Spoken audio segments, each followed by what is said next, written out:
Assalamualaikum warahmatullahi wabarakatuh. Berjumpa lagi dengan saya Iwan Sain.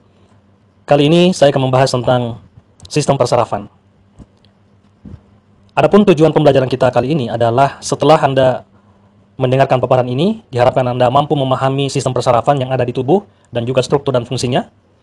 Anda mampu menjelaskan struktur dan fungsi jarak saraf mulai dari pusat ke tepi atau dari tepi ke pusat. Anda juga mampu menguraikan anatomi fisiologi sistem saraf, juga menjelaskan anatomi sistem saraf tepi, juga bisa menjelaskan tentang refleks. Itulah yang diharapkan dari proses pembelajaran kali ini.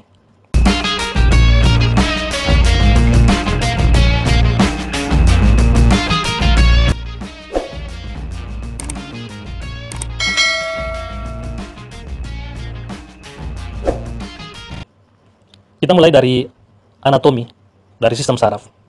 Kita tahu bahwa sistem saraf dibagi menjadi sistem saraf pusat, terdiri dari otak. Otak ini terdiri atas otak besar yang kita sebut dengan cerebrum, dan ada otak kecil yang kita sebut dengan nama cerebellum. Kemudian ada batang otak atau medulla oblongata, dan ada medulla spinalis. Dan sistem saraf tepi itu terdiri dari saraf kranial 12 pasang, mulai dari nervus 1 sampai dengan nervus 12. Kemudian saraf spinal ada 31 pasang. Dari cervical 1 sampai dengan cervical 7, kemudian thoracal 1 sampai thoracal 12, lumbal 1 sampai dengan lumbal 5, sakral 1 sampai sakral 5. Dan ada coccygeal 1 pasang. Kemudian ada sistem saraf otonom. Ada 2 di sini. Yang pertama serabut aferen visceral atau sensorik. Itu menyampaikan informasi dari reseptor sensorik, rasa nyeri, kenyang, frekuensi jantung, dan pernapasan. Ada sistem eferen visceral atau motorik. Ini menyampaikan informasi dari SSP ke otot dan kelenjar. Kita lihat dulu bagaimana struktur sistem saraf pusat. Sistem saraf pusat terdiri dari otak. Tadi sudah saya katakan ada otak besar, otak kecil, dan ada batang otak atau cerebrum, cerebellum, dan medulla oblongata. Kemudian ada medulla spinalis, yaitu sumsum tulang. Kemudian ada mening atau meningin lapisan otak, terdiri dari dura mater, pia mater, dan arachnoid. Kita lihat dulu ya sel saraf itu seperti apa, atau kita kenal dengan nama neuron. Sistem saraf tersusun atas miliaran sel yang sangat khusus yang disebut sel saraf atau neuron. Berfungsi mencetuskan dan menghantarkan impuls listrik. Sel saraf juga merupakan unit dasar dan fungsional dari sistem saraf yang mempunyai sifat eksitabilitas. Artinya dia siap memberikan respon bila terstimulasi. Kemudian setiap neuron tersusun atas badan sel, ada dendrit, dan ada akson. Badan sel merupakan bagian sel saraf yang mengandung nukleus atau inti sel dan sitoplasma yang bergranuler dengan warna kelabu. Di dalamnya juga terdapat membran sel, nukleolus atau anak inti sel, dan ada retikulum endoplasma. Kemudian retikulum endoplasma tersebut memiliki struktur berkelompok yang disebut badan Nissl. Lalu ada dendrit. Dendrit merupakan serabut dengan penjuluran pendek pada badan sel. Dendrit memiliki struktur yang bercabang-cabang. Dia seperti pohon dengan berbagai bentuk dan ukuran. Lalu apa fungsinya dendrit? Fungsinya adalah menerima impuls atau rangsang yang datang dari reseptor. Kemudian impuls tersebut dibawa menuju ke badan sel saraf. Akson atau kita sebut juga neurit. Pada badan sel terdapat penjuluran panjang dan kebanyakan tidak bercabang. Akson berfungsi sebagai pembawa impuls yang berperan dalam menghantarkan impuls dari badan sel menuju ke efektor seperti otot dan kelenjar. Nah, diameter akson hanya beberapa mikrometer, yang ini sangat kecil, namun panjangnya bisa mencapai 1 sampai 2 meter. Pada ujung akson terdapat bola-bola kecil berisi bahan kimia yang disebut neurotransmitter. Nah, yang mana itu neurotransmitter? Ada serotonin, ada endorfin, ada noradrenalin, dan ada norepinefrin. Ada yang namanya selubung mielin. Apa itu? Merupakan selubung lemak yang melindungi akson. Selubung mielin dikelilingi oleh sel-sel swan. Selubung mielin dihasilkan oleh sel-sel pendukung yang disebut oligodendrosit. Ada nodus Ramphir. Apa itu nodus Ramphir? Merupakan bagian akson yang tidak terlindungi oleh selubung mielin. Berfungsi memperbanyak impuls saraf atau mempercepat jalannya impuls. Baik, kita ke otak. Otak merupakan organ tubuh yang paling kompleks dan penting.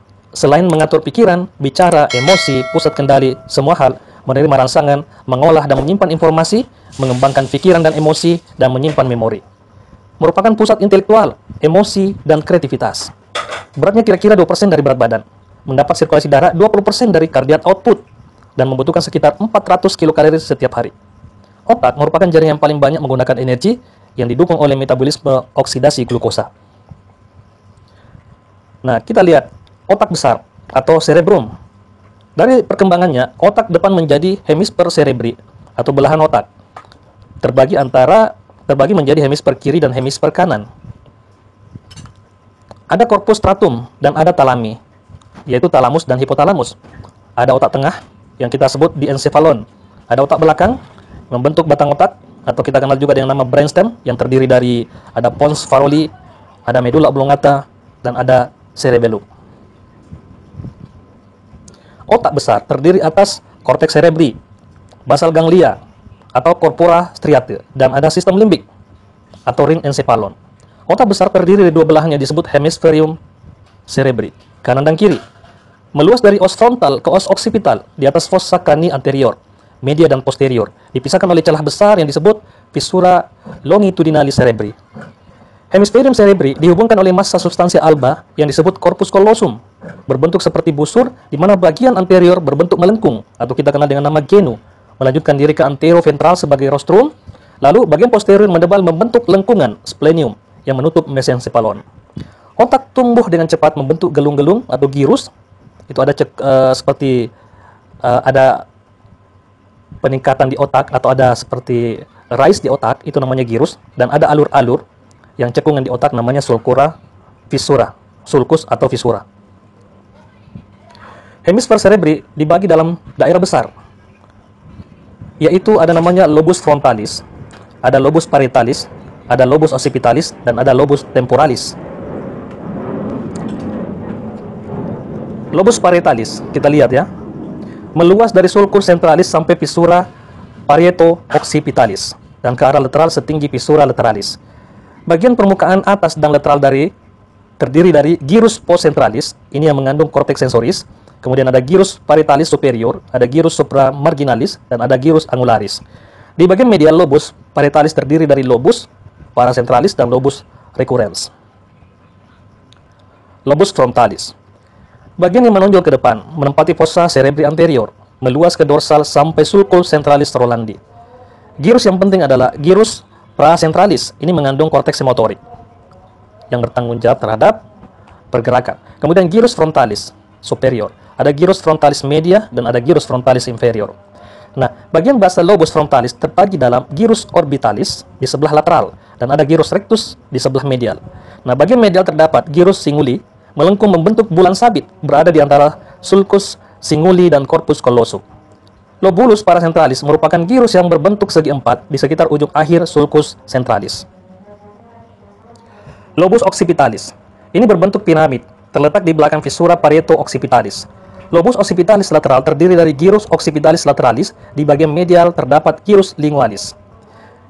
Fissura calcarina membagi bagian medial lobus occipitalis menjadi cuneus dan gyrus lingualis. Lobus occipitalis bersandar pada permukaan atas tentorius cerebelli. Lalu lobus temporalis terletak di fissura lateralis sylvii, berjalan ke belakang sampai fissura parieto-occipitalis. Permukaan temporalis superior terdapat gyrus temporalis media dan gyrus temporalis inferior. Di bagian lateral terdapat gyrus fusiformis. Di bagian tengah terdapat gyrus hippocampus dan uncus. Tempat terpenting pada lobus temporalis adalah bagian tengah permukaan superior gyrus temporalis superior yang tersembunyi dalam ramus posterior fissura lateralis sylvii, karena di dalamnya terdapat giri temporals transversa Hess yang mengandung korteks pendengaran. Batang otak atau brainstem atau trunkus cerebri. Batang otak terdiri atas diencephalon atau otak tengah, ada midbrain atau pons faroli, ada mesencephalon, dan ada medulla oblongata. Ini merupakan tempat berbagai macam pusat vital seperti pernapasan, pusat vasomotor, pusat pengatur kegiatan jantung, pusat muntah, bersin, dan batuk. Nah, talamus dan epitalamus terlihat di permukaan posterior batang otak yang terletak di antara serabut kapsula interna. Kita bahas diencephalon atau otak tengah. Cerebellum, jembatan Farol, pons, dan medulla oblongata membentuk batang otak. Bagian atas dari batang otak mengandung sistem pons aferen dan eferen yang membawa impuls ke dan dari hemisfer cerebri. Pons terletak di antara otak tengah dan medulla oblongata pada cerebellum bagian anterior. Bagian ini mengandung serabut saraf yang memberikan komunikasi antara tengkorak atas dan bawah dari susunan saraf pusat dan cerebellum. Sepertiga bagian bawah pons mengandung pusat-pusat refleks pernapasan, mengandung pusat-pusat yang mengendalikan keseimbangan dan gerakan mata. Otak tengah merupakan bagian dari batang otak paling atas, terletak antara cerebellum dan mesencephalon. Di bagian dalam dua tingkat, ada atap yang mengandung banyak pusat-pusat refleks yang penting untuk penglihatan dan pendengaran.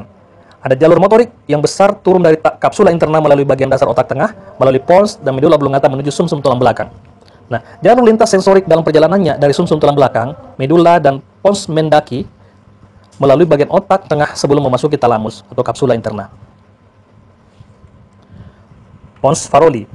Terdapat banyak serabut yang berjalan menyilang di pons untuk menghubungkan ketiga lobus cerebellum dan menghubungkan cerebellum dengan korteks cerebri. Di dalam pons Farolli, aqueductus sylvii semakin ke bawah semakin lebar membentuk ventrikel keempat. Pons Farolli terletak ventrikel dari cerebellum dan anterior dari medula oblongata. Nah, kerusakan pada pons Farolli pada umumnya menimbulkan hemiplegia dan jenisnya tergantung nukleus saraf motorik yang terkena. Sekarang, mesencephalon. Apa itu? Adalah bagian otak yang terletak antara pons Farolli dan hemisfer cerebri. Merupakan bagian dorsal mempunyai tonjolan yang disebut quadrigemina, terdiri atas dua colliculus superior berhubungan dengan sistem penglihatan, ada dua colliculus inferior berhubungan dengan pendengaran. Bagian dari mesencephalon antara lain substantia nigra, tegmentum dengan nukleus bersama substantia nigra termasuk dalam basas ganglia fungsional. Nukleus saraf cranialis yaitu nukleus nervus 3, 4, 5 dan ada formasi reticularis. Sekarang medula oblongata. Ini membentuk bagian bawah batang otak, menghubungkan pons dengan sumsum tulang belakang. Medula oblongata terletak di dalam fossa cranialis posterior dan bersatu dengan medula spinalis tepat di bawah foramen magnum tulang occipital.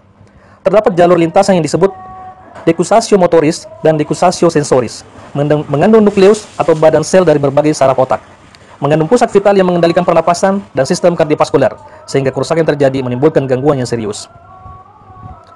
Medula spinalis.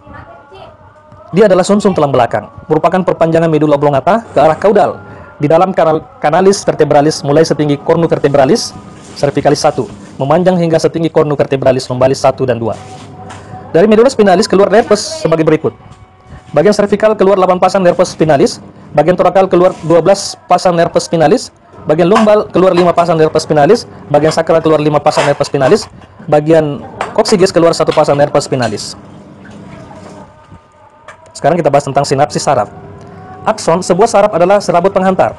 Dendrit, ada lebih dari satu adalah serabut yang menerima impuls saraf dan mengalihkannya menuju sel saraf.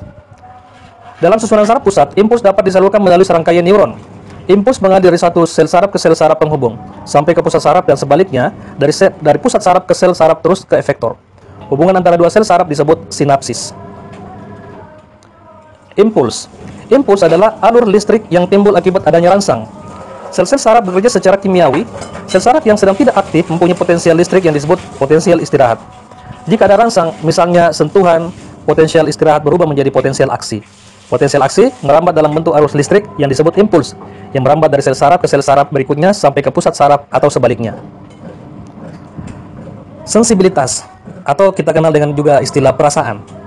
Saraf sensoris tepi akan menghantarkan beberapa impuls aferen untuk ditafsirkan oleh daerah sensorik dalam korteks cerebri seperti sentuhan, rasa sakit, gatal, suhu, dan rasa panas, dan dingin yang berasal dari struktur tepi. Sementara simpul aferen lain timbul dari struktur yang lebih dalam seperti rasa sakit, tekanan, dan sebagainya. Nah, penafsiran perasaan ini bergantung pada perangsangan dari perifer yang dialirkan oleh berbagai neuron dan akhirnya mencapai stasiun penafsiran pusat di dalam otak.